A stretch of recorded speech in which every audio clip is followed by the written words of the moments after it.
ఒక నిజమైన ఉగాది పండుగ చేశారంటే అన్నతోనే సాధ్యం. చూడండి, మామిడి తోరణాలు, వేప తోరణాలు కట్టి పూలు అలంకరించి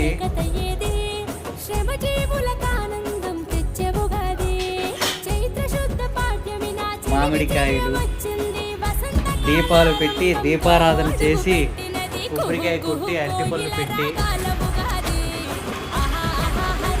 షాపుకి ఉగాది పండుగ రోజున